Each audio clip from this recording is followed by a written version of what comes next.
পালানোর গুঞ্জনের অবসান, দেশে ফিরলেন আব্দুল হামিদ। তদন্তে দোষী হলে ব্যবস্থা, বললেন স্বরাষ্ট্র উপদেষ্টা। দেশে বাড়ছে করোনা আক্রান্ত রোগী, সংক্রমণ এড়াতে সতর্ক অবস্থানে শাহজালাল বিমানবন্দর। পরবর্তী নির্দেশ না দেওয়া পর্যন্ত সচিবালয় ও যমুনা এলাকায় সভা সমাবেশ নিষিদ্ধ, ডিএমপির গণবিজ্ঞপ্তি।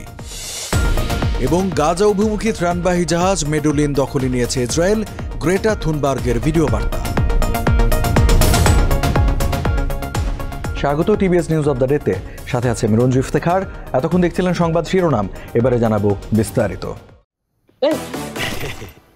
এত ভোরে কই যাও? আজকে না গ্রামে যাব। আর তে আব্বার মতন ভোরবেলা উঠে গেছে ট্রেন ধরতে। তাহলে যাব কিভাবে? দেশি অ্যাপে যাব, রিকোয়েস্ট করলেই বাসার নিচে চলে আসবে। আসলেই? হ্যাঁ। এভাবেই পাঠাও আপনার লাইফস্টাইলের প্রাউড অংশীদার। পাঠাও, চলো দেশি ভাইবে। চিকিৎসা শেষে দেশে ফিরেছেন আওয়ামী লীগ সরকারের সাবেক রাষ্ট্রপতি মোহাম্মদ আব্দুল হামিদ। তার হঠাৎ বিদেশ যাত্রা এবং তার বিরুদ্ধে দায়ের হওয়া হত্যা মামলাকে কেন্দ্র করে যে পালিয়ে যাওয়ার গুঞ্জন উঠেছিল, দেশে ফিরে তার অবসান ঘটালেন তিনি। ৮ জুন দিবাগত রাত ১:৩০টার দিকে থাই এয়ারওয়েজের একটি ফ্লাইটে তিনি ঢাকার হযরত শাহজালাল আন্তর্জাতিক বিমানবন্দরে পৌঁছান। বিমানবন্দরের নির্বাহী পরিচালক group captain SM. Ragib Samad বিষয়টি নিশ্চিত করে জানান, সাবেক রাষ্ট্রপতি আব্দুল হামিদের ইমিগ্রেশন সম্পন্ন হয়েছে এবং তিনি বিমানবন্দর ত্যাগ করেছেন। এর আগে গত ৮ মে রাতে চিকিৎসার জন্য ব্যাংককের উদ্দেশ্যে ঢাকা ছাড়েন আব্দুল হামিদ। অনেকে এটিকে পালিয়ে যাওয়া বলে মন্তব্য করেন।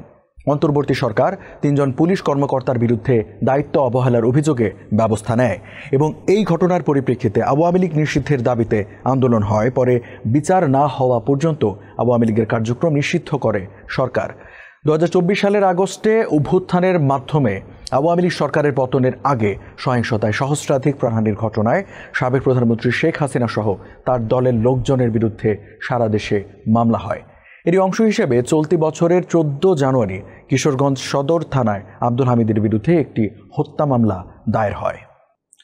গত ৫ জুন দেশে করোনায় একজনের মৃত্যু হয়েছে। আশঙ্কাজনক না হলেও দেশে এ রোগের প্রকোপ বাড়ছে, আর সেই সঙ্গে 16263 নম্বরে কলও বাড়ছে।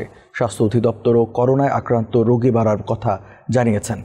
দেশে সবশেষ ২৪ ঘন্টায় অর্থাৎ গত ৭ জুন সকাল ৮টা থেকে গত ৮ জুন সকাল ৮টা পর্যন্ত ৩ জনের করোনা শনাক্ত হওয়ার খবর পাওয়া গেছে। আর চলতি মাসে এ পর্যন্ত ২২ জনের আক্রান্ত হওয়ার কথা জানা গেছে। পুরো মে মাসে আক্রান্তের সংখ্যা ছিল ৫০। আইসিডিডিআরবির তথ্য অনুযায়ী এপ্রিল মাসের শেষ সপ্তাহে দেশে করোনায় আক্রান্ত হয়েছিল একজন, কিন্তু মে মাসের শেষ সপ্তাহে এতে আক্রান্ত রোগীর সংখ্যা দাঁড়ায় ২৫-এ। এদিকে আইসিডিডিআরবির গবেষকরা করোনার নতুন এই ধরন শনাক্তের কথা বলছেন। এর নাম XFG। এর পাশাপাশি XFC ধরনটিও পাওয়া গেছে। দুটোই করোনার শক্তিশালী ধরন, ওমিক্রনের জেন 1 ভেরিয়েন্টের উপধরন। তবে আইসিডিডিআরবি বলছে নতুন এই ধরন নিয়ে শঙ্কিত হওয়ার কিছু নেই। এদিকে প্রতিবেশী দেশ ভারত সহ বিভিন্ন দেশে করোনা ভাইরাসের সংক্রমণ বৃদ্ধি পেয়েছে। এমন পরিস্থিতিতে বাংলাদেশে সংক্রমণ এড়াতে হযরত শাহজালাল আন্তর্জাতিক বিমানবন্দরের বিভিন্ন ব্যবস্থা গ্রহণ করা হয়েছে। ৯ জুন শাহজালাল বিমানবন্দরের নির্বাহী পরিচালক রাগিব সামাদ জানিয়েছেন, তারা স্বাস্থ্য অধিদপ্তরের দেওয়া নির্দেশনা মেনে চলছেন।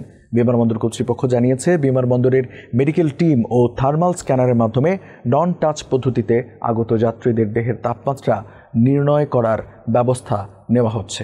এছাড়া বিমানবন্দরের টার্মিনালে স্পর্শকাতর পয়েন্টগুলোতে সবাইকে মাস্ক ব্যবহারের জরুরি নির্দেশনা দেওয়া হয়েছে। বাংলাদেশ সচিবালয় এবং প্রধান উপদেষ্টার সরকারি বাসভবন যমুনা ও এর পার্শ্ববর্তী এলাকায় যে কোনো ধরনের সভা সমাবেশ, গণজমায়েত, মিছিল ও শোভাযাত্রা নিষিদ্ধ করেছে Dhaka metropolitan police DMP. DMP commissioner Sheikh Mohammad Sajjad আলীর সই করা এক গণবিজ্ঞপ্তিতে এই নিষেধাজ্ঞা জারির কথা জানানো হয়। গণবিজ্ঞপ্তিটি গত ৪ জুন জারি করা হলেও গত ৮ জুন রাতে তা প্রকাশ করা হয়। গণবিজ্ঞপ্তিতে বলা হয়েছে, জনশৃঙ্খলা বজায় রাখা এবং প্রধান উপদেষ্টার নিরাপত্তা নিশ্চিত করার স্বার্থে ঢাকা মেট্রোপলিটন পুলিশ অর্ডিন্যান্সে অর্পিত ক্ষমতা বলে ৯ জুন সোমবার থেকে পরবর্তী নির্দেশ না দেওয়া পর্যন্ত বাংলাদেশ সচিবালয়, প্রধান উপদেষ্টার সরকারি বাসভবন যমুনা এবং এর পার্শ্ববর্তী এলাকায় যেমন হোটেল ইন্টারকন্টিনেন্টাল মোড়, কাকরাইল মোড়, অফিসার্স ক্লাব মোড় ও মিন্টু রোড এলাকায় যে কোনো প্রকার সভা সমাবেশ, গণজমায়েত, মিছিল ও শোভাযাত্রা নিষিদ্ধ করা হলো।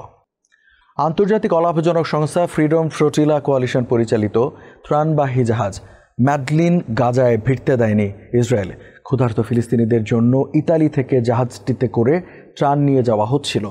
আন্তর্জাতিক জলসীমা থেকে এই জাহাজটিকে ইসরায়েলের আশদাদ বন্দরে নিয়ে যায় ইসরায়েলি বাহিনী। সামাজিক যোগাযোগ মাধ্যমে এক্সে ইসরায়েলের পররাষ্ট্র মন্ত্রণালয় বিষয়টি নিশ্চিত করেছে। ওই পোস্টে জাহাজটিকে সেলফি ইয়ট বলে উল্লেখ করেছে ইসরায়েলি মন্ত্রণালয়। তারা লিখেছে, তারকাদের বহনকারী সেলফি ইয়টকে নিরাপদে ইসরায়েলের উপকূলের দিকে নিয়ে আসা হচ্ছে। মেডলিন জাহাজে মোট 12 জন মানবাধিকার কর্মী আছেন। তাদের মধ্যে অন্যতম হলেন সুইডেনের পরিবেশ বিষয়ক আন্দোলন কর্মী গ্রেটা থুনবার্গ। ইসরায়েলের পররাষ্ট্র মন্ত্রণালয়ের ওই পোস্টে সুইডেনের পরিবেশ বিষয়ক আন্দোলন কর্মী গ্রেটা থুনবার্গ সহ অন্যদের বিরুদ্ধে ক্ষোভ জানানো হয়েছে। এতে অভিযোগ করা হয়, এই মানবাধিকার কর্মীরা গণমাধ্যমকে উস্কে দেওয়ার চেষ্টা করছিলেন। শুধু প্রচার পাওয়ার উদ্দেশ্যে তারা এই কাজ করেছেন। এই ঘটনার আগে মেডলিন জাহাজে বসেই একটি পূর্ব রেকর্ডকৃত ভিডিও বার্তায় গ্রেটা থুনবার্গ বলেন, আমার নাম গ্রেটা থুনবার্গ, আমি সুইডেন থেকে এসেছি। যদিও আপনারা এই ভিডিওটি দেখেন তবে বুঝবেন আমরা এখন আন্তর্জাতিক জলসীমায় ইসরায়েলি দখলদার বাহিনী বা তাদের সমর্থক বাহিনীর হাতে অপহৃত হয়েছি। এ সময় তিনি সুইডিশ সরকারকে আহ্বান জানান যেন তাদের মুক্তির জন্য ইসরায়েলের উপর আন্তর্জাতিক চাপ প্রয়োগ করা হয়। জাহাজটিতে থাকা ব্রাজিলের মানবাধিকার কর্মী থিয়াগো এভিলা একটি ভিডিওতে তার সরকার ও অন্যান্য দেশের সরকারের প্রতি আহ্বান জানান যেন তারা এই জাহাজে থাকা কর্মীদের মুক্তি এবং গাজায় চলমান বর্বরতা বন্ধে ইসরায়েলের উপর চাপ সৃষ্টি করে। দর্শক, এই ছিল আজকে টিভিএস নিউজ অব দ্য ডেতে। এতক্ষণ সাথে থাকার জন্য ধন্যবাদ সবাইকে।